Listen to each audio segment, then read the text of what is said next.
All right, today we're going to be doing injectors. Now, before you even start this situation, man, blow down the cavity of where you're working at.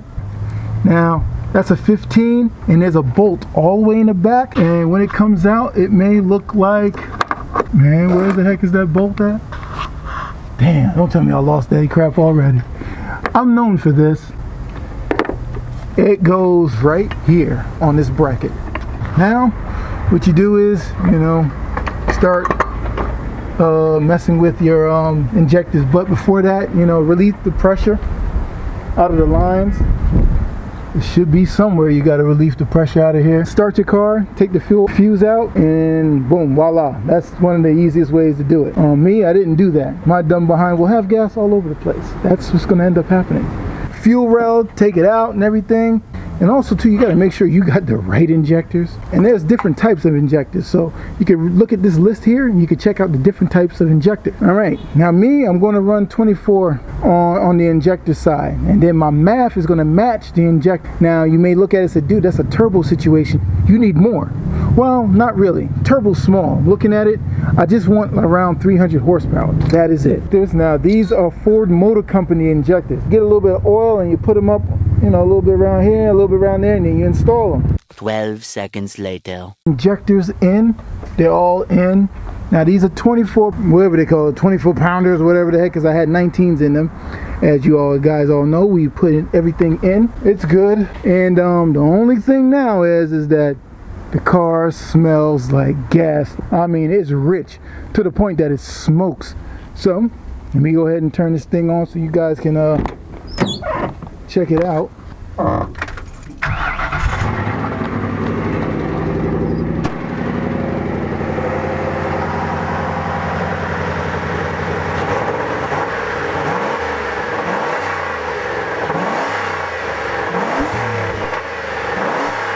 You remember how it sounded before, right? Just injectors, it got a little bit more growl to it, but you see there's no hesitation in anything. And I've been checking and see if any of the injectors are leaking. I did hear a hiss, and then I turned the injector a little bit and it stopped, which is very strange, but I know which injector it is. I'm going to be watching it, and I'll probably be taking this stuff back out. I'm glad the sun came out, thank goodness for that. Now, what we're going to be doing, I'm going to be taking a spin in this thing here. So, let's roll and jump in this and get up out of here, man. So, let's get up. This is some crazy driving this car, or truck. I keep calling trucks cars trucks. I don't even know what the heck I'm driving. Things I've noticed. First of all, you do 50 miles per hour, the steering wheel don't even shake. That's one good thing. But the overdrive, I noticed the overdrive in the car. That's, man, we don't care. We just turn off the overdrive. That's how simple that is. This is just to go to the junkyard, pick up parts, pick up some stuff at the store. This ain't no running around. Do what you do, go home. This is what this is all about. You know, people may get it all messed up and twisted that, hey, you trying to, you know, think this is you know, go take your girl out in the truck type deal. This ain't it. This is just a drive, and that's it, man. We are at the junkyard in between getting an engine, getting some parts, not an engine, getting some parts. We got an Imperial. I like the body style of this thing here. It's pretty daggone cool. Only thing bad is this rust that's right around here, and it's on the other side also. And the interior just has a whole bunch of stuff. No matter about that, it's still a cool body style of car. I know they were like shitty back in the day, but I did like the body style of this car here. Many of you guys probably rode in it. Many of you guys probably just seen them. It's all complete too. Yo, if you had a little bit of money, a little bit of time, you can actually get with this thing here. I would even buy it if I didn't have so many stupid behind cars right now. I want to touch on old ride. Now, while everybody's doing diesel swaps and Camaros and weird stuff like that, you know what I mean, I always like to tend to go into the past, you know, that kind of realm, you know what I mean, and this is something that I would really actually get. How you guys feel about it, you know, let me know. I'm not getting it, but I just want to know how you guys feel, man. You know what I mean? Just let me know about the Imperial. Check out the commercial that it had back in the day. A new luxury car with everything standard from electronic fuel injection to an interior by Mark Cross. I'm telling you that dreams come true. It's time for Imperial, with a basic limited warranty twice as long as any other American luxury car. Come on, baby, it's time. Don't be late, Pop. It's time for you. It's time. That commercial was kind of cool. You know what I mean? Nostalgic, man, nostalgic. But this is pretty daggone cool. How we, man, lowered? This car is sick lowered. Just look at it. Lowered? Oh my gosh. Now also too, for you guys who say about these 4.6 engines and all this stuff, and you say, yo, get one out of an Aviator, and I told you guys, you got to make sure it's legit. We have an Aviator here and it says bad motor. I don't like the 4.6's double overhead cams. They're not that great. You do have to take them and do it yourself. You know what I mean? Like, rebuild it and get things right. Told you, not the greatest motor in the world. We need to get our asses out of here. I got what I needed and I'm going home. I'm not going to show you what's in there yet. I'll show you at the end of the video when we get home, because I need to get up out of here. I mean, we at the junkyard 100%, but we need to get this thing home.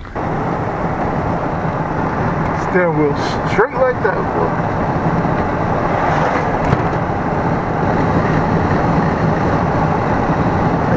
We made it back home. Check this out. We drove the truck, as you've seen. We went to the junk where we see all cool looking cars and stuff, that Imperial and everything. But this is what we went and got out of the junkyard. This thing here. You guys know what it is. Well, you know what it's for too. So we're going to attempt this type of thing here. And that's going to be cool. But we still got to figure out the engine. Because now I have a solid idea on what I need to do, or what I want to do, and what I should do on the cheap with this 5.8 motor. You guys commented on the post and I finally figured out a mixture of everything, because Ozzy said, hey, these heads are the worst heads, they choke. So that's the first thing I'm going to do. Then I'm going to modify the lower plenum and change the upper plenum. Once I do that, that should free up some ponies in a way, and do some other configurations, maybe some injectors and this, that, and the third. But I just want to get a solid base, slight above performance than stock. But that's going to be so later on. Wait a minute, let's go crank that car up again. I like how that sounds. Hold up, that muzzle sounding kind of right. Even though it smells like gas, it really does, man. But I'm going to crank it up again.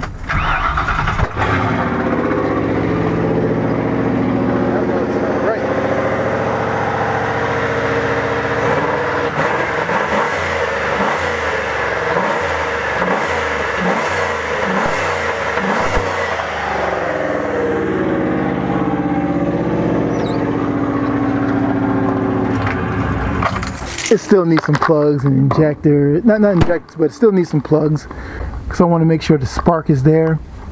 I may need another MAF, and the MAF wasn't even hooked up. It still smokes with the MAF or not, doesn't matter which one I got on, but it still smokes. But let's see how it runs with it on. Let's try it again. I ain't gonna rev it this time. I'm just gonna let it just idle.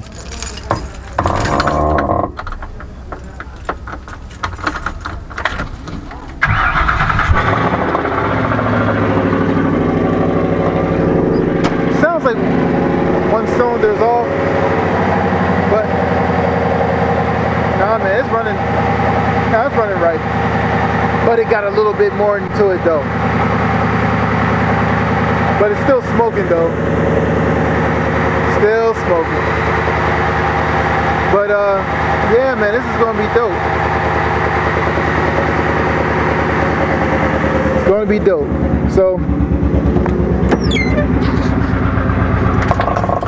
So man,